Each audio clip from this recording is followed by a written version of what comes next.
County Plan Commission for September 11th, 2024. I'm going to let Mr. Nahan read the rules.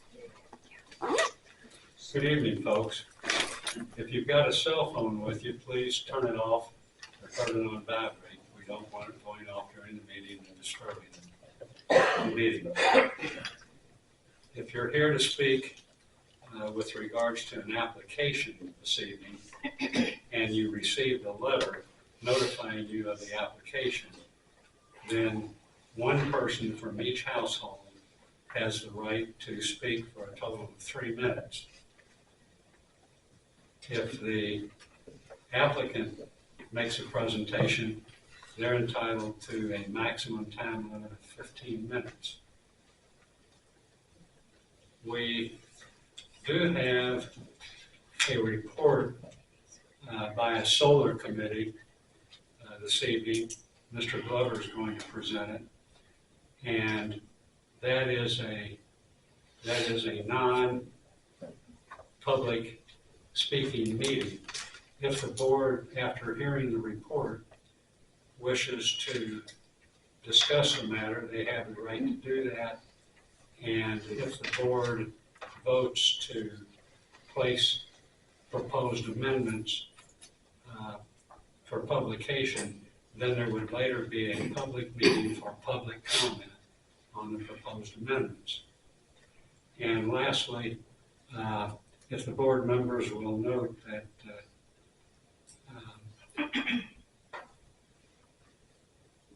application 2024-13, you should vote to table it to the October 9 meeting because they didn't get their notice correctly. And if you're going to be speaking tonight, please come up to the table up front here, sit down, and the first thing you need to tell us is your name and address. Thank you. Do I have a motion to approve the agenda? So be it. Second. Okay, and I have a motion and a second, but that's also removing PC 2024-13 to table it to October 9, 2024 at 5 o'clock. Okay? Excuse me, explain that again now. We're tabling this one right here. We're tabling 2024-13 to October 9th, our next meeting, 2024, due to improper notice, so they cannot be heard this evening. Gotcha, thank you. Okay? All in favor signify by saying aye. Aye. All opposed? Motion carries. The first public hearing is PC 2024-10, a request for a minor plat for property located on the north side of Nicholson Knob Road. Is there anyone here to speak for that?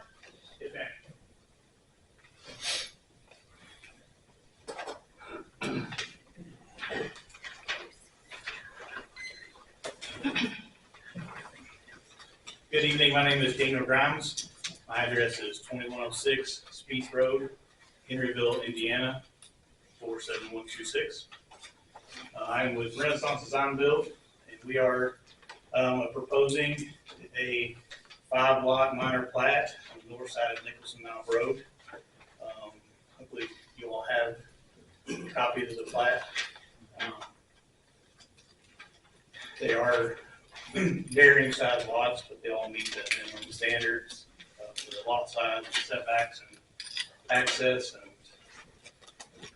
here to answer any questions or concerns if there are any. Daniel, I have one. Yes, sir. I realize we've looked at this plat, but it doesn't meet the requirements or anything else. Have you thought about adding just basically a cul-de-sac to the end of the street, just so there is a turnaround available? It's very difficult for any kind of tractor trailer or delivery truck, large or minivan. School bus. School bus to, otherwise they got to pull in somebody's driveway, back up somebody else and come back out. We can add that, anything like that you guys need. Yes, sir. I was thinking That is a concern as far as fire trucks and the turn radius. I understand that. Yeah, and it could be at the very end of that, or it could be in the middle somewhere where people could turn around. No, that's, Whatever you think that. I don't think there's any concern. We can talk to the client about that. I don't think there should be any concern about making sure that their emergency vehicles can access the property. Yes, I think that's appropriate from this one. Are there any requirements in the UDO that they'll have to meet as far as what he was just mentioning? Sidewalks, lighting, nothing like that? No, the private roads are a little vague on their description. It doesn't go into the detail it does for a normal subdivision road. Okay. Hey, Dave, it used to be when they put these subdivisions, they had to have a way in and a way out. This is, it's different. Small enough, yes. It works that way, okay. Do we need a commitment on that?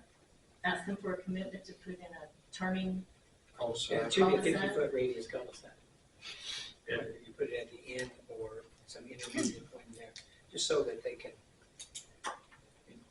deliver No, I understand. the things that need to turn around. So just looking at the plat, let's see, lot number 1 would be on the left side of the drive at the end. It's possible that the house could be built at the southern end of that, and they would not have to build the driveway all the way across that lot. So Right, the easement could stay, but if the cul-de-sac was back at the beginning of the lot, that would work. just wherever they decide to put the driveway, you think a hammerhead would be adequate? The hammerheads do work, but yeah, I'm an advocate of basically a cul-de-sac. So that, you got 50-foot turning lanes when it takes your school bus. Yes, sir. If we had that there, then that would be in place so that everybody can. Yeah, we could put it right there at the southeast corner of lot 1, and that way there's, I don't suspect the driveway to really continue past it, but we just continue the easement. Yeah, the easement's okay to continue on, but maybe that could be just a turning point. Yes, sir. is this the actual recordable plan? It's going to be. He will have to revise that. The board should just vote that it's approved subject to turn. okay? Do I have a motion? I make a motion to approve it based on the plat and the addition of the 50-foot cul-de-sac. A second? I have a motion and a second to approve I'm sorry. We'll get both. Oh, I'm sorry, I do need to ask that. Is there anyone to speak for or against?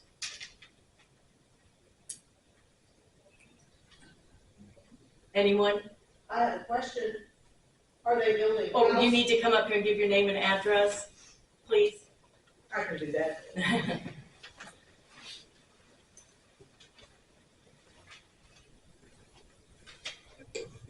I'm Donna Ulrich. I live on 10770 South Boyles. I back up to this property that he's talking about. Are they building houses or are they going to be modular homes, It is a residential, the plan is to build homes. It's not, stick-built homes? yes, ma'am. What has been done in terms of testing for the water table? Because the karst system runs through that region, and we have a number of underground waterways. How are we going to protect that water from the septic systems? I don't mean to interfere with your presentation, ma'am, but subdivisions, once they meet all the requirements, they're automatic. The board has no choice but to approve it. Okay, There is a letter, maybe it wasn't this one. Did you get a letter from someone stating that they could provide water? Yes, ma'am, we have a letter from Gordon Pratt. I'm not sure that's what. No. That's not, I'm more concerned about the septic systems. There's a requirement that they go to the drainage. Okay, There's a separate board in the county called the Drainage Board, Okay, and they have to get approval from the drainage. okay, The health department has mhm. approved requirements for the septic, and I'm sure if they ran into any kind of high water table or anything like that, they would have to address that before they get a permit for an actual Okay. septic system. thank you. no problem. Thank you.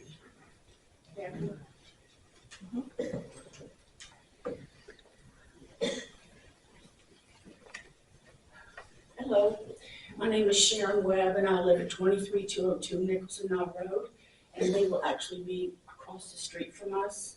And my question is, they're building 5 lots, which sounds great, and I just wonder if there's any future allowance to build more houses on those individual lots, or can it stay that small and compact?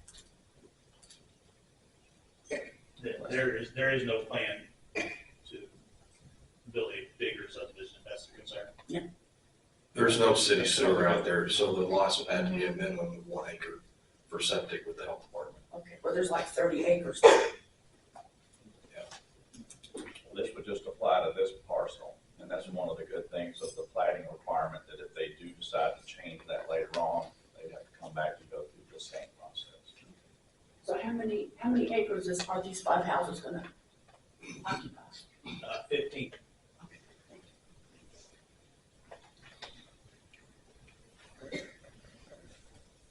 Is there anyone else who would like to speak? For or against? No? Okay, I'm going to close the public comment. Okay. Let's start over because I can't remember. Okay, who made the motion? I made a motion to approve based on Okay, plat and the addition of the 50-foot radius cul-de-sac. okay. And I second. And you seconded. So we have a motion and a second to approve PC 2024-10, a request for a minor plat for property located at the north side of Nicholson Knob Road. And to be added is a 50-foot radius cul-de-sac. All in favor signify by saying aye. Aye. All opposed? Motion carries. Thank you, guys.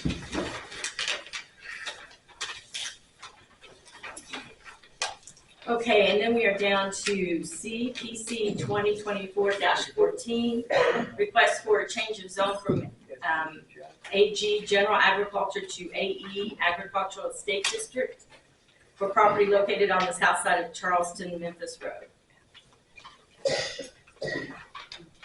Good evening, Alex Gaddis, the law firm of Salty and Ogden, 448 Eggs Avenue in Jeffersonville. I'm here with my client, Matthew Johns. My address, 1218 Charlestown, Charlestown, Indiana, 47111. So this is an application to rezone the property at 1218 Charlestown Memphis Road from the current General Agricultural District to the Agricultural Estate District. The total acreage of the property is about 1.3 acres and no agriculture is conducted on the property. Accordingly, for reasons beyond those that serve as the basis for this application, the Agricultural Estate District is a more appropriate zoning designation for this property anyway, as that district is more tailored to residential use. The reason for this application is that my clients intend to operate a group home on the property, which is allowed as a special exception under the Agricultural Estate District. Legacy Recovery LLC is the company that will operate the group home, and I've got copies of the program policies and the application for admission into the program. I'd like to give each of you, if I may approach. Is that okay? Yeah, that's fine. Thank you. There are also additional copies in the gallery that if people are here concerned about this application, they could just raise their hands and get a copy right now. Yeah, we Sure. Thank you. Go ahead.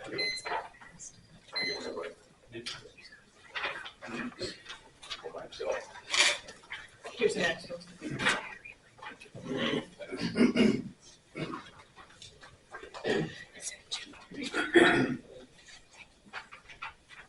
So Legacy Recovery is a program for people in active recovery from drug and or alcohol addiction that are committed to living soberly and in a manner that will best facilitate their growth into fully productive members of society. Right now, my clients are already renting out rooms to men that are participating in Legacy Recovery's program, and this is an important point. There is no ordinance or law that can prevent them from doing that, so these men are going to continue to live at the property regardless of what comes of this application today. That being the case, I intend to show how the change from AG to AE would actually benefit everyone in Clark County. Right now, the men that live there are tenants with the same rights as any tenant in a rented living space. They each have their own rental agreement with my client, and that means that if they violate the program's rules, my clients must go through the legal process to evict them, which is time-consuming and costly. It is common for an eviction to take up to 2 months to occur, and there is no legal mechanism to force a violator to leave before that process has been completed. And I'm sure you can imagine circumstances in which that would be a huge problem when we're talking about a sober living group home. If Legacy Recovery is instead authorized to operate on this property, the program participants will not be tenants with the rights afforded to them under our eviction statutes. They will be bound to follow the policies on the handouts I gave you and subject to immediate removal from the program and from the property in the event of a serious violation. The policies the participants must abide by include a strict curfew, zero tolerance for drug or alcohol use, no sexual activity allowed on the property. All participants are required to work, dress appropriately, and behave courteously to their neighbors. All participants are required to attend 5 12-step meetings per week and comply with any and all court-ordered treatment programs. This zone change, followed by a granting of the special exception, is required to enable Mr. Johns to enforce these and other standards for the program. If Legacy Recovery is allowed to operate on this property, Mr. Johns will be empowered to conduct surprise room inspections to look for contraband items and enforce the zero tolerance policy against drugs and alcohol by conducting both random and targeted drug tests of the participants. Further, he will be able to pull NCIC criminal background checks of applicants to ensure that there are no sex offenders or seriously violent criminals in the program. Right now, he cannot do any of these things. Further, my client is willing to stipulate to a condition requiring enforcement of these policies on the handouts I provided. Bottom line on this point, if they are both ultimately granted, that is the zone change and the special exception, my client will have the additional tools he needs to ensure the participants will be the best neighbors they can possibly be, or they will be removed from the program and from the property immediately. I'm also aware that there were some people on Facebook that were concerned about this application. In order to provide a forum for them to voice their concerns so we could address them, I set up an online meeting for them to ask my client and me whatever questions they had about this. I sent it by mail to those on the same list that we sent notice to. And my client posted the login information or the call-in number, if you want to call in, to that meeting on the Facebook thread where people were discussing it. That meeting occurred at 5:30 on Monday afternoon just this week. But after 45 minutes or so, nobody logged in to voice any concerns or ask any questions, so we turned it off. The people on the Facebook thread were primarily concerned that the residents at my client's home were a hazard walking on Charlestown-Memphis Road to and from the house. This concern is unfounded because all but one of the current residents actually has a car and drives everywhere they go. The only one that doesn't is disabled and gets Lyft rides or rides from other residents. I did get one phone call from my client's next door neighbor. His name is Mr. Nelson. He told me he wasn't going to be here today, but he said that, he asked me a bunch of questions. I answered all of his questions, and at the end of that call, he told me he had no objection to the application and that he was grateful for the men living in the property because they mowed the ditch on his property by the road for him because he isn't able to do it anymore. The men living in my client's home are good neighbors. They are going to live there regardless of what happens here, but favorably recommending this zone change to the county council. By doing that, you will be helping my client to enforce the policies I've provided, and that will ensure this is the best possible outcome for all involved. My client and I are happy to answer any questions that you may have. So you said no matter how we vote on this, it's going to happen. No, that's You not said what- that. No, sir. The men are going to continue to live in the house. If there's no ordinance or law that prohibits him from renting the rooms to the men in the house. Right. Because when it was turned down, you're still doing it, right, correctly today? I'm renting as a residential rental. Right. Yes. So, but there is no law against that. So the men are going to continue to live there.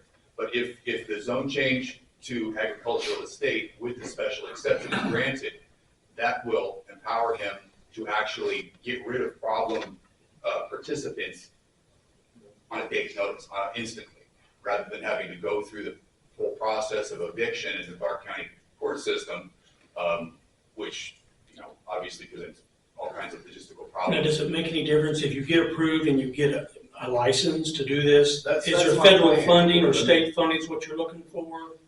Is there state funding that you're not getting now because you haven't been passed by this board? For me to get to be a licensed group home through the state and federally, I have to get the zoning change. Once I do that, once I get the zoning change and the exemption, I can get the licensing. When I get the licensing, then I will be mandated by the state. There will be state oversight on my home. which means I have to mandate to the drug test policies. I have to mandate the background checks. I have to mandate the curfews. I have to keep up with the guys. Like, I have to do things for these guys with the state. Without it, I'm running it just on my own. Me doing this puts oversight over me. It protects me from the guys.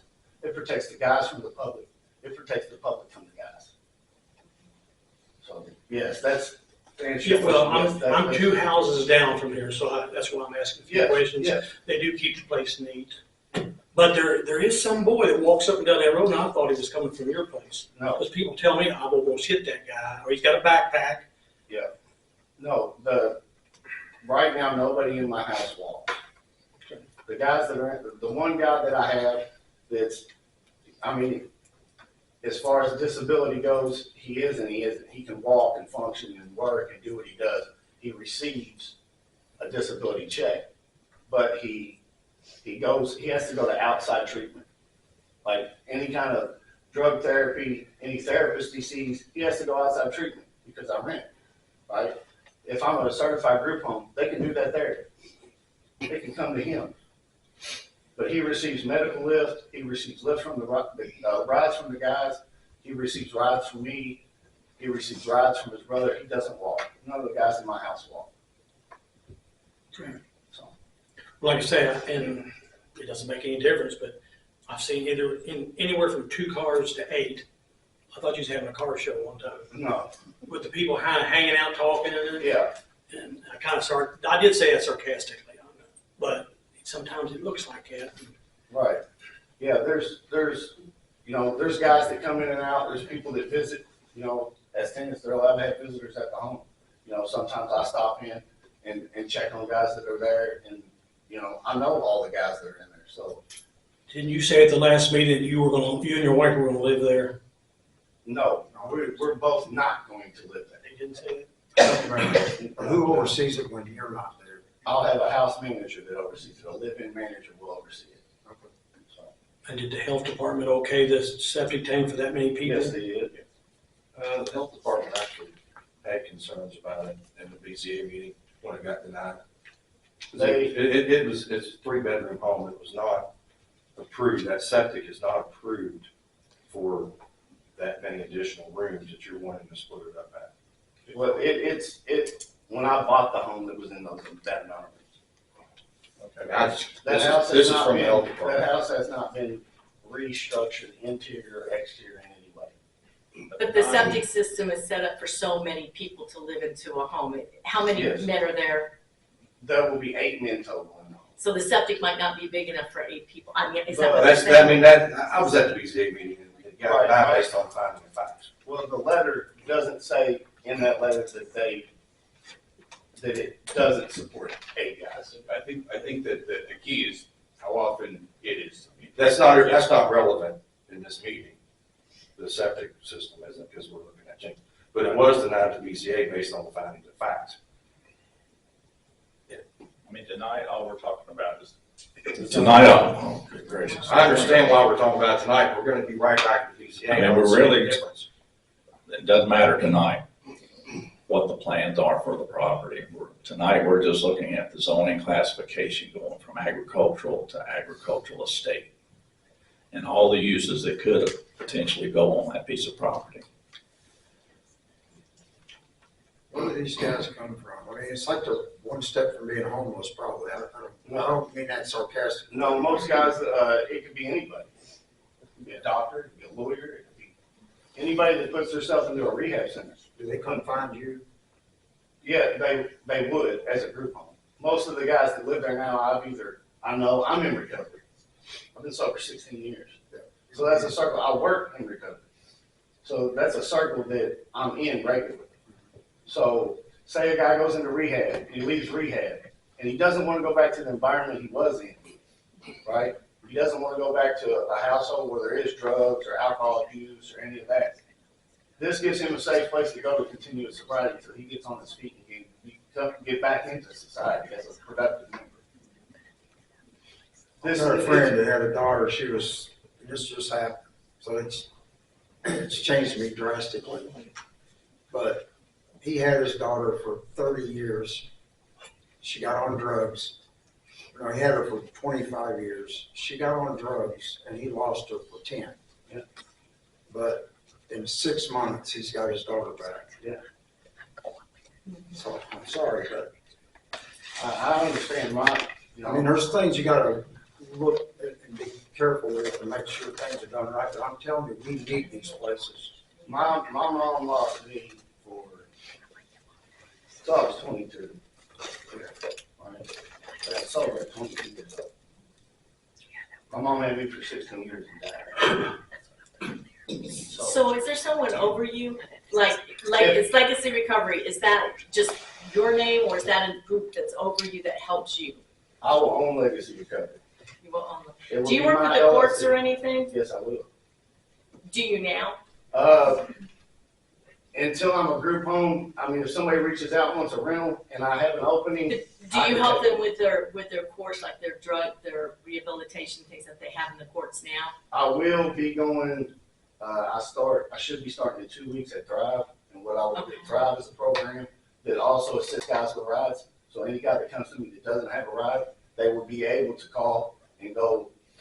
And Thrive provides Lyft rides, they provide job search. There's numerous resources that Thrive provides in the recovery community. And what I'll be doing is doing groups in what's called IRAC in the jail. That's a program that Clark County utilizes through Thrive. So yes, I was just asking. yeah, no problem. You know, I voted against Wooded Glen, and I'm building a house on Hebron Church. I've never seen an ambulance. I've never seen a backpack and a person walking. I'm on that road every day now. I've never seen any of the horror stories that we heard was going to come about from that. Some of them did happen, I'm not gonna lie, because Some he of had them reports has. from the sheriff's department, so some I of seen them a lady did happen. that voted, that was here in opposition. She runs every day. She's on that road every day running. So this, let's say something. The Woody Glen is a treatment facility. It's 3.1 level of care. They hire medical staff, they detox people in that facility. Anybody that comes to me will have went through a program like Woody Glen, will have done detox, and will have at least 28 days, if not more, of clean time under them already. They will go from that facility to mine. They would be drug tested at mine because the state will mandate it. Then they will be, like we said, subjected to random drug screenings and then targeted drug screenings. So if I suspect a guy who's working and he's out and he comes back and he's acting different, his character's changed, his behavior's not there, I can drug test him at any time. Now, if I drug test him and he fails, the group home status from the state gives me access to get that guy further help. I can get him into a rehab center. I can get him to bed. I can get him cleaned back out. I can try to help him further. If he refuses, I can remove him from the property immediately. Right now, I can't do that. Right now, I'd have to evict this man. And if he tells me I ain't leaving, then I gotta Yes, they did, yes. All right, she's informing your time is up, so thank you. Let me say one thing. You have a problem with your procedural plan. You were turned down by the BZA for the exact same use. If you come back to the BZA, you run into administrative res judicata. The decision's already been made. For the exemption? You got turned down, it's over. Can I ask you a question to clarify, sir? Pardon? May I ask a question to clarify? Sure. His original application, from what I understand, which I didn't represent him on, was for a use variance. I believe so. This would be a special exception, which if he could demonstrate that he met the requirements, he would be entitled to. Is that not? You run into res judicata, administrative res judicata. But if one of them's a use variance and the other's a special exception, it's not the It's like same going to thing. court, instead of evicting one person, you want to evict two. You're still enforcing the same lease. The same, say again, sir? You can check it out. I didn't Administrative res understand the word judicata. you said. I'm not going to have a debate with you. It's administrative res judicata. Okay, I was just asking, I didn't understand the words you said, so I was trying to write it down. I didn't Yeah, understand. administrative res judicata. Okay, yeah, that wasn't what I misunderstood, but okay, I understand. Thank you. Sure. Okay, is there anyone here to speak for or against? I see, oh, okay.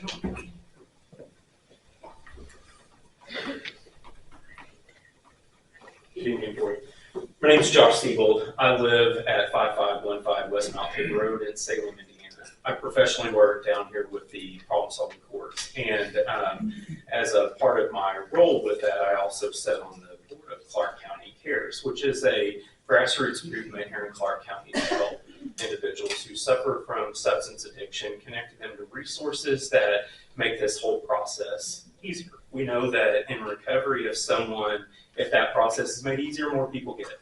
That's self-evident, right? So I did want to make a few statements as it relates to the consideration of this. I really like some of the things that were brought. I don't know, what all is going to be considered here, but from working in the treatment realm, helping people who suffer from substance addiction, I think accountability for residents is a really great thing. We look in our treatment courts, and that's one part of our best practice standards, which is evidence-based. Funding for sober living is also an incredibly good thing. Oftentimes individuals are entering into recovery and they don't have the means necessary financially, and oftentimes the family, whatever resources we want to consider, they're not there. Individuals have lost everything due to their drug addiction, and that's led them into this dire need of being able to receive funding in order to get back on their feet. I think sober living facilities are definitely a vital part of the recovery process, as I explained earlier. Oftentimes when you separate the individual from the addiction, which is often what we are oftentimes looking at professionally in the court system, that person is ideally who you want in a treatment court, who you're wanting to serve in recovery. Because if there are underlying issues that, like mental health issues that are driving the substance addiction, maybe that person is in further need of care. Substance addiction, separate the individual. You no longer have an individual suffering from the addiction, which then is no longer driving the criminal behavior. That's great. Am I out of time? Yes. Okay. Can I say one more thing real quick? Okay. I think in this, as you're considering oversight from the state, I think that also is a wonderful thing. We want, in professional working in this, we want people to have oversight from the state because it maintains efficacy of their programming. So I thank you for your time. Thank you. There was someone in the back. Yeah, come on up. I will speak on the recovery court. They do an awesome job. I've been to several of the graduations, and it's amazing how the people support one another. So kudos to you all. You do a great job. Hello, Hi. my name is Justin Leverett. My address is 1218 Crosstown Memphis Road, Crosstown, Indiana. I'm originally from Crosstown. I grew up not a quarter mile from the house that I'm currently in. And I promised you drugs were prevalent then, they're prevalent now. And I was excited to be able to come to Mr. John's house because I know how devastating drugs and alcohol were for me in my life. And I know that Crosstown needs this. I lived in 3 other sober living homes before coming to Mr. John's house, and Crosstown is an area where we don't have any. And it's allowed me to change my life. It's given me a good foundation to integrate back into society in a healthy, normal way. And I have the utmost respect for Mr. and Mrs. Jones for opening up their home and allowing me to be a part of this. Thank you. Thank you. Thank you.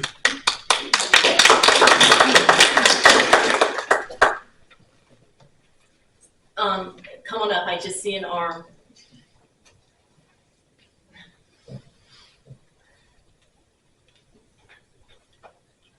Good afternoon, my name is Abraham Stuckey. Address is 206 Chippewa Drive, Jefferson, Indiana, 47130. As Mr. John was talking and Justin Leverett, I am an employee with Thrive RCO, or Recovery Community Organization. We're actually here at the Southeastern Recovery Hub, right? I believe all the individuals in Mr. John's house are participants of ours. They're all connected with peer recovery coaches. We're working on what we help with breaking down the barriers like transportation, with Brad's. We have peer recovery coaches working with these individuals, creating recovery planning sessions, and they're helping find an employment and getting them set up, finding them with resources, steel-toe boots, some non-slip shoes to get to work, all these things that we need to succeed in this program and in life, right, to become sustainable human beings in society. So as a person living in long-term recovery myself, if it wasn't for a little house in a rural county that would accepted me to start my recovery journey, I wouldn't be here today. 3 years ago, roughly, I lost my wife to my 2 children to substance use disorder, and just know that to be a part of it and to be a part of this whole recovery courts, problem solving courts, and this whole recovery change is incremental in our lives. So I'm just here to kind of advocate for that, and it's very much needed. So you lost your wife and children, is that what? You say you lost your wife and children too? I lost my wife, and the mother of my children, yes, to as a direct result of substance abuse. Sorry. Yeah, thank you. Is there anyone else?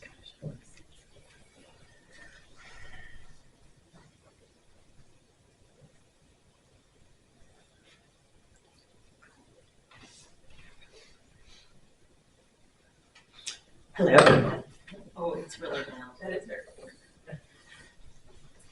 My name is Jennifer David. I live at 7118 Independence Way in Charlestown. I did actually not intend to come here to talk about this. I came here to hear the solar. But I know some of the people here that have spoke about this project, and I live in Charlestown. And 2 years ago, the Medela House was started, and that is a female sober living home. And I can tell you that project, the people there, the individuals that live there and work there, have become a really big part of the Charlestown community. I have seen people be very supportive of the work that they do and how the women have recovered as a female home. And it's been a great thing. There's been a lot of lives changed. And I know that this project would be the same way. I think that we need to also look past the fact that they are men, because I'm sure that is part of some of the reasons. I think people look differently at that, men and women, in regards to a lot of things. So please consider that. Some of you may know that I am running for state representative for District 66, and I have spent a lot of time this year in Clark County, Scott County, and Jefferson County. And I can tell you what you probably already know, that mental health is just one of the biggest issues that we're dealing with, and substance abuse is a huge part of that. And it touches all of our lives in some way. There's probably, like this gentleman here spoke about, his friend's daughter. There's people everywhere, every walk of life, that need these types of supports and services. I work with people with disabilities, and I can't tell you how many grandparents are raising the grandchildren because they're in recovery. Thank you. Thank you. Okay. Do we have time for anyone else? Because we're supposed to have, do we have a limit on this? You do, it's up to you. Okay. Are these people who receive letters? Okay. Did you I didn't receive a letter. Type of letter. Is there anyone here who received a letter about who wants to come up and speak, an adjoining property owner? No? Okay, we'll hear from one more.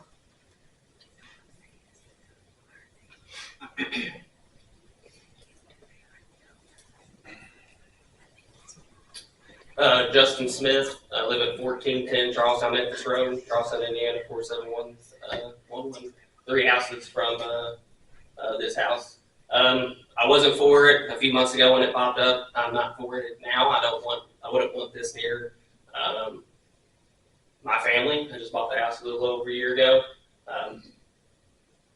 I don't think it's a right spot for something like this personally, and I feel like they're trying to strong arm us, saying he's going to just rent out to these individuals anyways, no matter what. But then that problem's on him if he has a bad tenant. I have rental properties that I rent out. If I make a bad choice, then I got to suffer that consequence. So I don't think this is the right spot. I'm going to be against it anytime it comes up as something near my property. I don't disagree that a community needs something like this. I just don't think that property is a good spot for it. In my personal opinion, I may feel differently if it was say a company, organization running it, not an individual. I may be more willing to listen to that, but I just don't feel like that is a good spot for it. Thank you. Thank you. Thank you. All right, public comment is closed. Just so everyone knows, we're not voting on the home, the house. That is a special exception that has to go before the BZA. We're just voting on the zoning. So, is there a motion? Do we need one? No, we need to, is there a motion on the table? I'm ready to make a motion. Because all we're doing tonight is voting Yes. on a zoning change. Mm-hmm.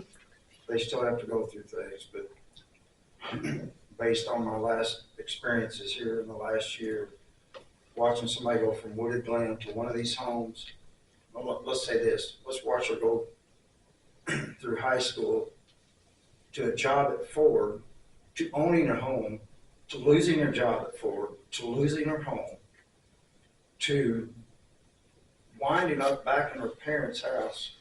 Then they admit her to Wooded Glen forcefully. Not forcefully, but they just loaded her up one day and took her there. She left Wooded Glen. She lost her child. She left Wooded Glen. She went into one of these homes, recovery house. She now has an apartment, and she sees her son every weekend. So I'm going to make a motion to approve this zoning change.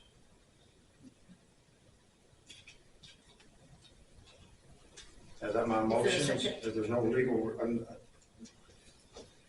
just telling you where I'm coming from. I know they got to go through other stuff. I've driven Again, by this is there just for the zoning 100 change. times since he asked for that. I drive through there intentionally. The most I've seen is some guys out there working under a car with it, just what I see on Henry Road, Tisco Road. I live on Zolman Road in Tisco. Somebody could buy that house and there could be 5 families living there. We got 3-bedroom homes that's got 9 kids living there. I mean, so the septic, yeah, it's going to come up, but I'm going to make a motion. I want to do that, make a motion to approve. Now I can second that motion. Okay, I have a motion and a second to approve PC 2024-14. All in favor signify by saying aye. Aye. All opposed? I'm going to stay. Okay. This, what happens in this case is it fails for lack of a majority vote. So we will have to table it, and you will have to come back next month. We have 9 people, but they're not here. So, If someone will make the motion. okay, I can't make a motion. I'll make a motion to table it. Okay, do I have a second? I'll second that. Okay, I have a motion and a second to table this until our meeting on October 9th, 2024, 5:00 p.m. All in favor signify by saying aye. Aye. All opposed? Motion carries.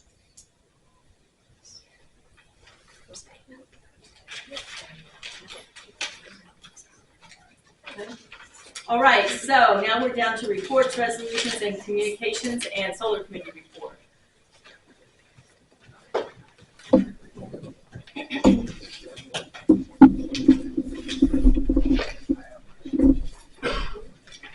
Good evening. First of all, I'd like to thank each and every one of you for setting up this committee. I've said it before and I said it again, I think this was a great opportunity for groups of people to get together and discuss their differences and try to come to some resolution.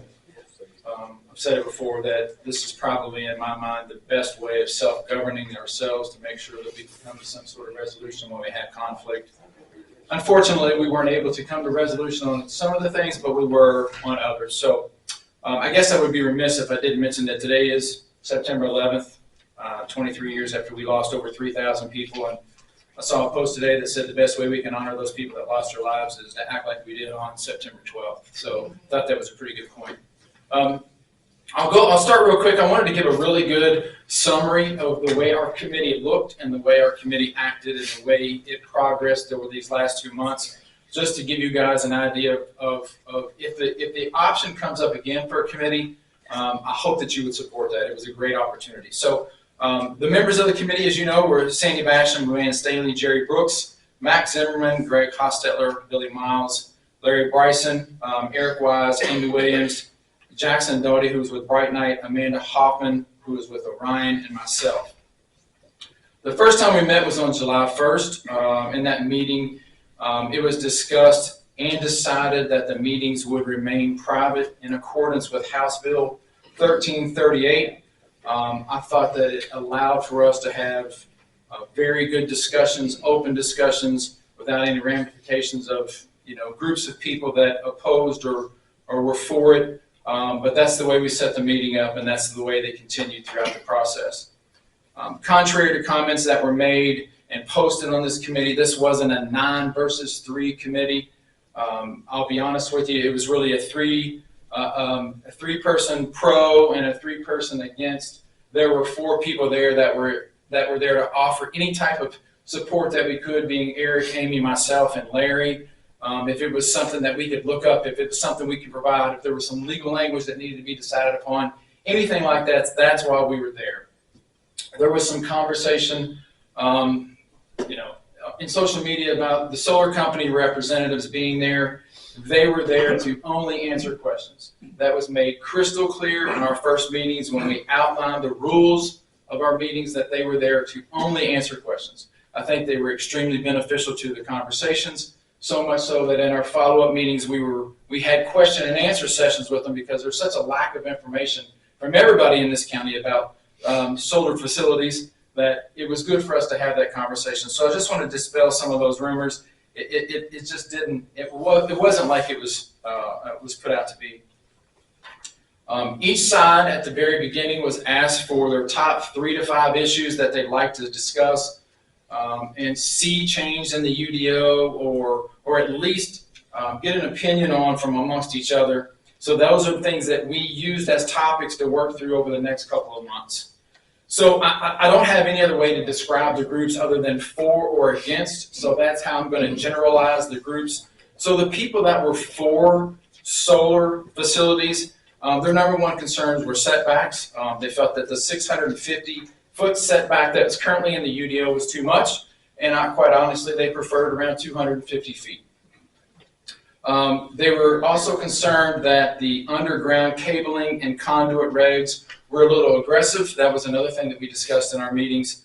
And Mr. Hostetler brought up the fact that he really just wanted to offer some assurances that this wasn't really a land grab, that there was a strong business appeal for these facilities going in, and maybe after 1 or 2, however, projects were complete, that maybe we could take a step back and look at what went right and what didn't go right and adjust the UDO, or even put a moratorium or put a cap on acreage or whatever. But that was really the 3 things that they wanted to talk about in this committee. Those that were for the solar facilities, obviously, was setbacks also. And if they were reduced, then they wanted to discuss screening and proper screening and what that screening was going to look like. They also wanted to discuss property value guarantees, that if the property value decreased due to the solar facilities, that the solar company pays the difference. They also wanted to discuss wildlife corridors. The 500 acres with 25-foot wildlife corridor was amended to more than 1,500 contiguous acres. They wanted to also discuss that. They wanted to talk about lighting, especially if the setbacks decreased. They wanted to talk about what type of lighting was going to be at these facilities and how that can intrude on people's lives. So they definitely wanted to look at that. They brought up construction. They wanted to look at how long, for example, the construction facilities or the construction companies could block roads, how long they would be working, what are those construction hours, what does it look like, is it 7 days a week, is it 24/7, all of those things they wanted to have a discussion about. And then they also wanted to talk about permits. Once a permit was granted, how long did they have to finish out that permit? So those were really the topics that were set forth in our first meeting.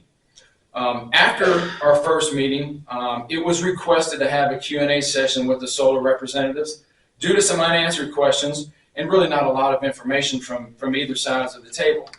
I requested, along with Amy, Eric, and Larry, that those questions from both groups be compiled and sent to ourselves. We would take those questions, give those to the solar representatives, and they would prepare for their meeting on 7/22. On 7/19, Mr. Hostetler offered a site tour of the acreage in question in that area. I believe Mr. Zimmerman and Mr. Hostetler took Jerry, Luann, and Sandy on a tour on Saturday, July 20th, if I'm not mistaken. On the 20th, took them for a tour, drove the areas, looked at those areas that were impacted to kind of get a good idea of what that looked like. I know there was multiple maps floating around. It's still something that we struggle with today as far as the committee is what that map looks like, what areas are going to be affected, and how they're going to be affected. Is it panels?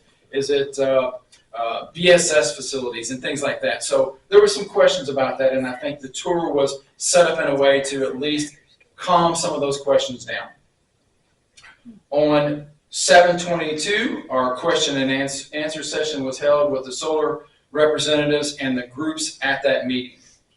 I'll add that on that meeting on the 22nd, there were other people in the public that showed up, and just for full transparency, they were asked to leave. They were given a copy of House Bill 1338, which basically says that since this meeting wasn't going to make any voting decisions and didn't really carry any voting weight, that we were allowed to meet in private, and that's exactly what we were doing following that House bill. I left that meeting and came here to a council meeting. I went back to our solar committee meeting and again asked the group if they wished to keep it private as we had been doing, and it was unanimous to keep it private. So regardless of what you heard, regardless of what you read, it was unanimous continuously through our meetings to keep them private. So again, we met on 7/29, we met on 8/12, and we met on 8/26. So all in all, we had about 5 meetings throughout the 2 months that we met.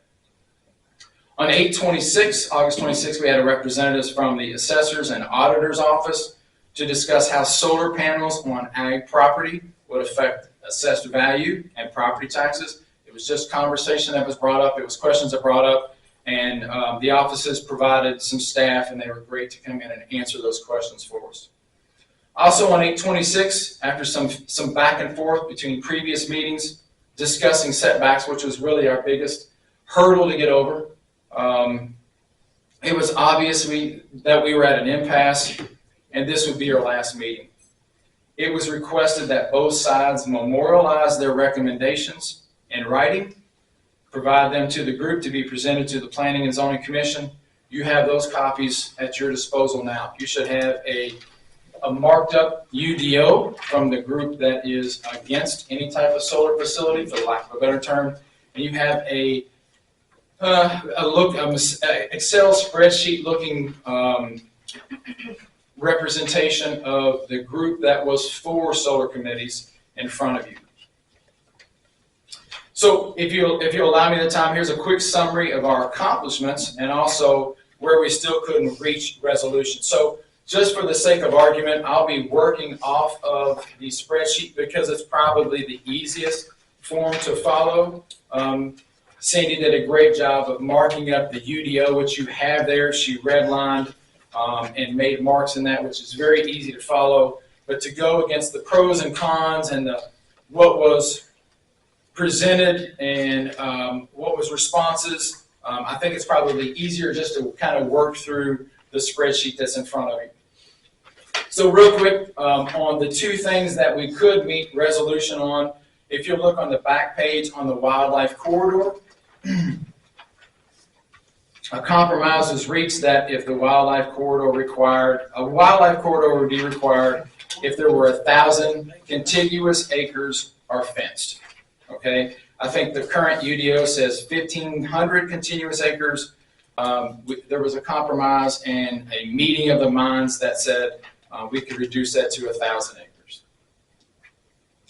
The next one that we were able to reach some compromise on was lighting. It wasn't the biggest victory, but it was a victory, so we're going to count that. Basically, we said solar projects are going to follow the lighting ordinance requirements in the UDO. So I think everybody agreed to that. So a few things that we were stuck on, I'll go over those and just kind of give you a summary of where both sides felt that they were at. One of them was the acreage cap. The pro solar group said if setbacks are reduced, then the acreage cap of 6,000 acres. Once the 6,000 acres is achieved, the planning commission would revisit that cap. The opposition said 6,000 acres plus a minimum of 3 years for planning commission to revisit that cap. So once 6,000 acres, that was the cap. Once it was reached, then the planning and zoning commission would look at that, see how those facilities went. 3-year kind of moratorium, I assume, and we would revisit that to see if we were going to move forward. The next one, obviously, was the wildlife corridors. Those that were pro-solar said if setbacks are reduced, they were willing to make this stricter with 1,000 contiguous acres fenced. The opposition said that 1,000 contiguous acres were fenced. They did reach a resolution on that. I don't know why I'm covering that, so I apologize for that. On construction, pro-solar group said that if setbacks are reduced, everything was based off of setbacks, as you can see.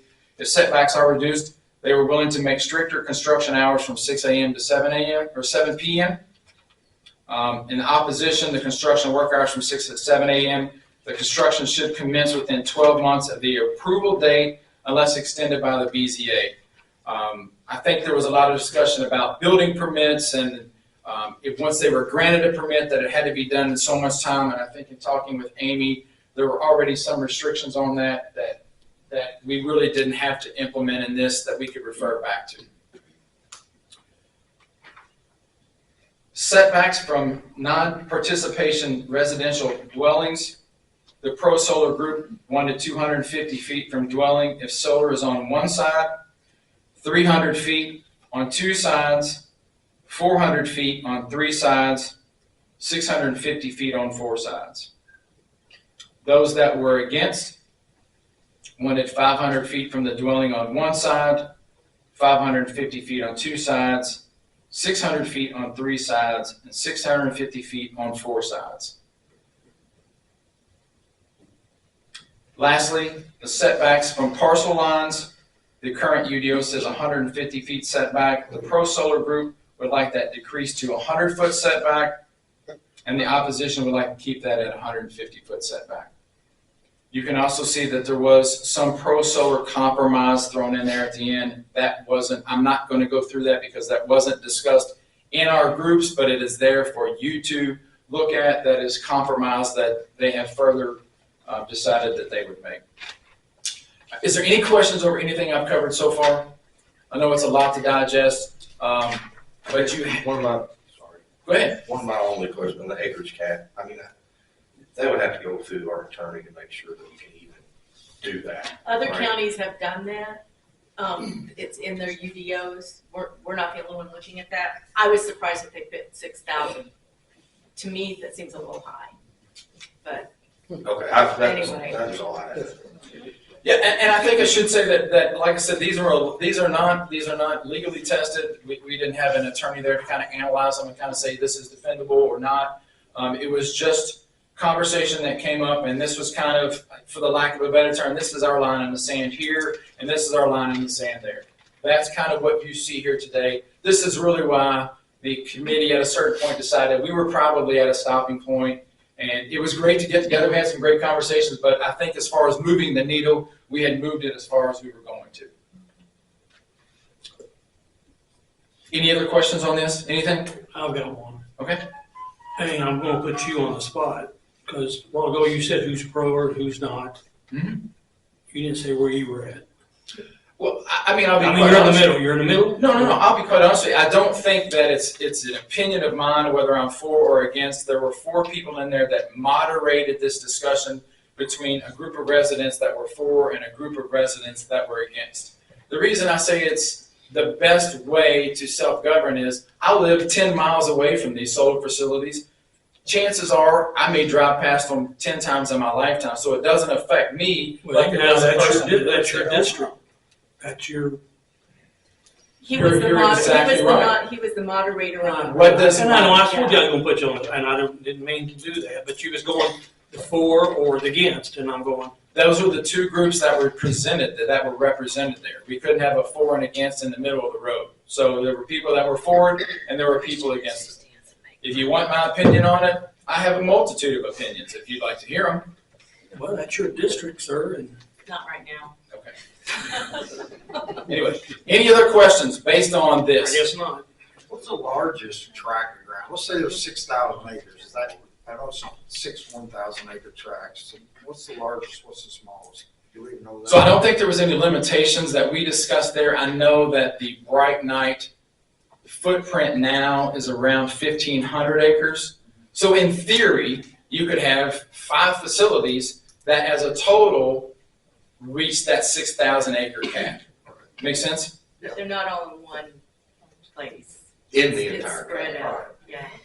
not just in this area that is in Throughout the county, the entire county. the entire county.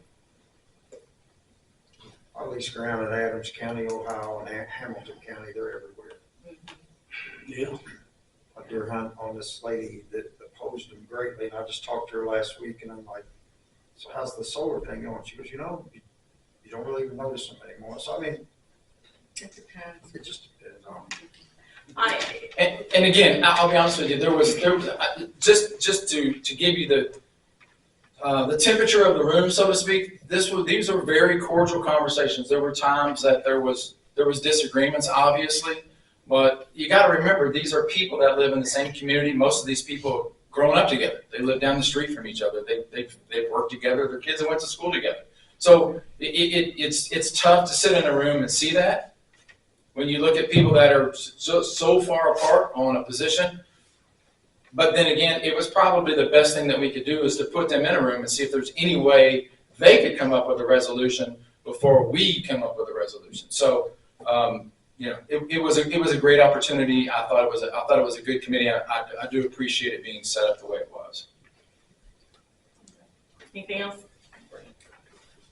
I don't think so. Okay, well, I want to thank everyone who took time, because I know this was time consuming. I know Sandy put a lot of work into this. And I know you did, you have a real job and other things, so all this happened, and everyone who participated. I want to thank Jackson for being there. He didn't have to be. I think we had a solar company that didn't even show up, so thank Correct. you for taking time to be there, Yeah, so. thank you. Yeah, I would say our meetings lasted anywhere between an hour and a half and 2 hours. It was a lot of times that people poured into this. It wasn't taken lightly. I think everybody there felt confident in the position that they took. So again, I appreciate you all setting up the committee. I do think it was a great framework if we needed something like this before. It's very difficult when you're a yes and you're a no to come to a compromise. I think it's a little bit easier if I'm a maybe and I'm a maybe and coming to a compromise. So any way we can move the needle, I thought was a win for the groups that are being affected. Yeah, I think it was a great idea, because I mean, we sit up here and hear, why do you group of people get to make decisions for us? And we have allowed them to help in that process. Absolutely. Mr. Glover, that was an excellent presentation. I have a question. I don't know if it's a fair question. Another one?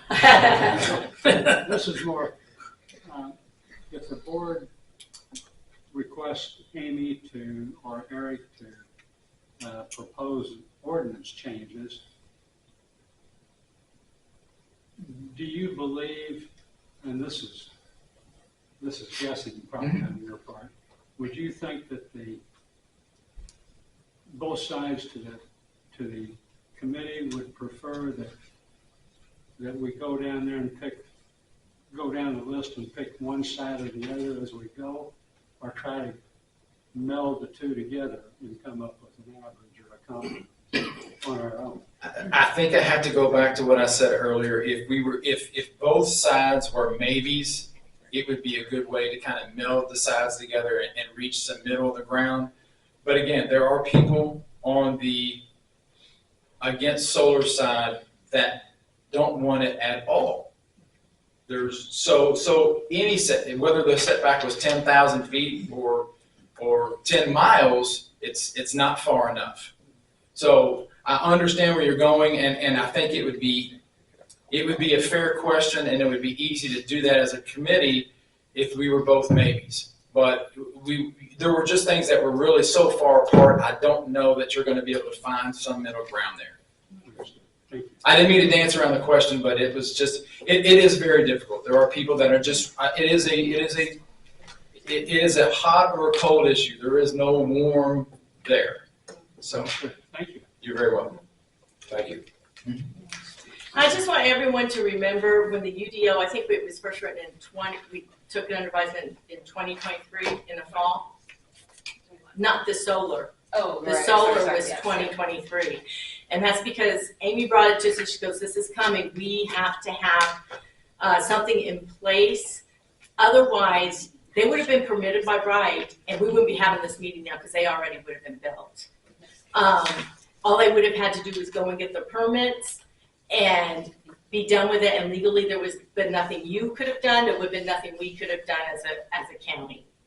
So Amy helped us develop the UDO that we had.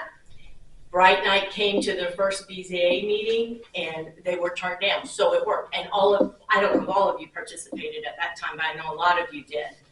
And so it worked. So we're not voting for solar, just so you know that. We're not voting against solar. We're just voting for the UDO to be strengthened to be the best that it can be. So I want everyone to understand that because I'm on your page.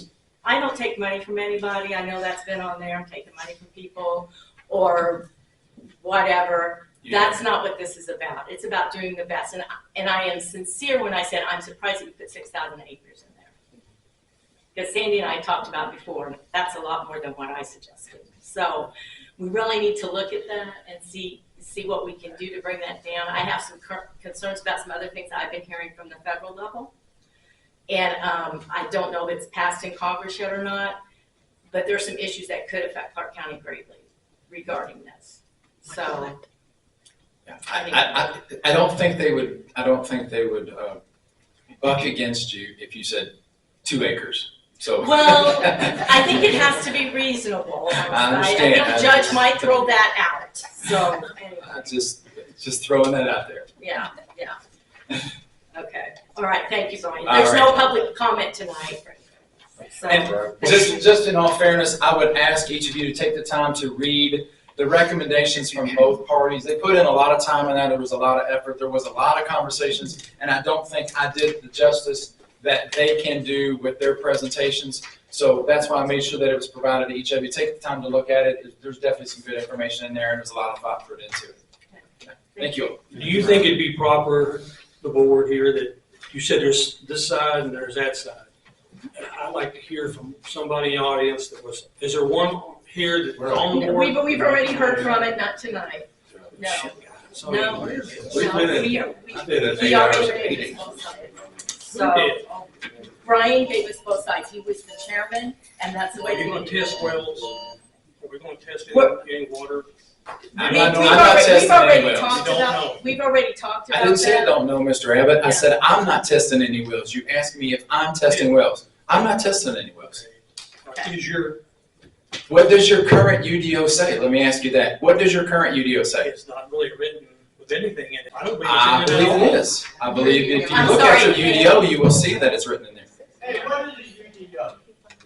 That's what we're voting I'm on. sorry, It's our Bryan. unified It's Unified Development Ordinance. So I don't see any conversation about wells from your. We've had that before, that discussion before. Okay. So we're Yeah. going to vote on this? I mean, one day? One day. So when are we going to hear it? We are discussing it next month. I believe that's what Eric told me, and then the next month we will vote on it. I'm sorry, okay. Yeah, my recommendations. No. I don't know where y'all at. Well, you're part of the board. You can ask questions. Right? All right. Okay. All Thank right. you, Bryan. Thank you very much. Thank you, Bryan. Thanks, Bryan. Okay, planning report. Yeah, it's gonna be my suggestion to the board, just take these comments, if they have any changes that they think probably should be made, if you could email those to me, and I can try and get some wording drafted, so you can talk a little more specific at it at the Yeah, October that's what we 9th need. meeting. And then if we have changes that we come up with, we can actually set a hearing in November to actually consider it and have the public comments and everything. Okay. Really, all I had got up, Bryan, is when you said it's all the setbacks. I didn't hear anything else about, did you? He read it all through here. Oh, but usually it was a setback, all 4 corners, 3 corners, 2 corners, 1 corner. If you would have listened, what I said at the very first meeting was each group was given an opportunity to outline their top 3 to 5 issues that they would like to discuss because of our limited time. Those were the issues that we tackled. We didn't tackle everything in the UDO. There's no way in the world we would ever have done that. We touched on the issues that we felt, or they felt, was most important. I can't say anything more than that. Okay, we're moving on. Thank you. Planning report, did you have anything else, Eric? No, I'm sorry. There's no comment, it's a there's- question. Let me ask you, because you're gonna like the question. There's no comments. So Okay. 50 years ago, There's the no Louisville comments, so- Airport tried to build here. The project was smaller than this solar project. It was turned down based on an environmental impact study, and basically makes all of this irrelevant. You can't build this on karst geology. Yeah. It will fall through the Well, they ground. will have to get those tests done. And right now, we're not talking about building anything. But we are just making You're a wasting your motion. time. You've already got an environmental impact study that says you can't do it. What's Okay, the point? all right. Thank you. All right, Eric. All right, so for August, we have 40 new construction homes, square feet was 77,012, and the total was 11,148,397. Okay, thank you. Legal counsel? there are no enforcement actions currently pending, but I thought I'd mention one thing that I mentioned in the email. I believe he said something about the commissioners wanting to transfer funds over for enforcement of an unsafe building ordinance. I just wondered This was something that was in 2014, so, I think that needs to be looked at. yeah, I think we need to look at it, because That's I don't know fine, what just, it you is. know, the health department asked about it. the county's got an ordinance, it's ordinance number 5-2015. And the state law is 61 pages of procedures. Yeah, so It's quite complicated, and I would just mention for the commissioners. We had that in the city of Jeff. That's like, So, yeah, The commissioners in the past have always hired a separate attorney to enforce the unsafe building. I don't think it's experience. It may not have been used for years and years because the attorney that we hired was not seasoned. so I know that other municipalities have unsafe building. Jeff had it. It was Yeah. written when I was And on then, council. like Sellersburg, it's comprised of three people, unsafe building authority. One's the town manager, one's a council member appointed, and then one's a citizen that lives within the town limits. And then your code enforcement goes in front of them, and they're basically. And there's a an court- they're appeal, a court. and there's an appeal process. Yeah, so I mean, well, much needed in the county. It's just a matter of having any funding to actually enforce. Well, and I've always had concern too, but a lot of times you have to, unfortunately, if you want to clean up an area that you can't get money from someone who doesn't have any money.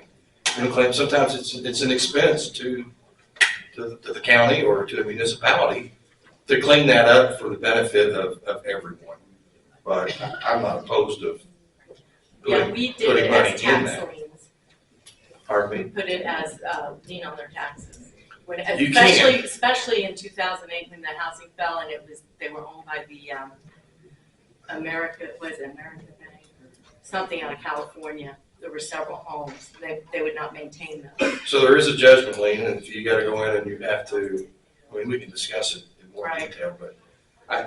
But you gotta- Yeah, if you get the demo, or you get a court order to demo a structure, because it's deemed completely unsafe and not out of repair, you know, we ended up going to court and getting a judge's court order to do that, and that was about a $10,000 expense. And the lot was not worth Right. that on its own. And you have to have the money to spend We had it first, and then you put the judgment on property, so that's where we're at, whether or not. And hopefully the you commission get it. wants to I'll give you a copy of the ordinance. I've got and statute. You've got it?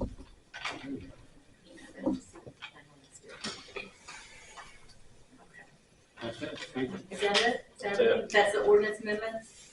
Approval of the prior minutes from August 14th, 2024. So be it. Have a motion second to approve the minutes from August 14th, 2024. All in favor signify by saying aye. Aye. All opposed? Motion carries. Do you have a motion to adjourn? Motion to adjourn. Hold up. Okay, thank you. Hold up. Motion, Mr. Mayor. meeting is adjourned. No, it's not. You didn't start the flag, you're supposed to say print the flag. Today is 9/11. Thousands of people. Oh, didn't do that. Brother, Bryan didn't say his name when he come up there. Everybody else had to. Nobody caught that. I guess me. That's who caught it. But people don't know the president. He's no different than anybody else. You're correct. I apologize for that. Yeah, that's okay. My They apologies. didn't catch it. It's I not your apologize. fault. It's not your fault. Meeting's Right. adjourned. There's a procedure. I'm gonna go by it, they're gonna go by it. He wasn't up to ask for approval of anything. He was just presenting. Nobody knew who was talking.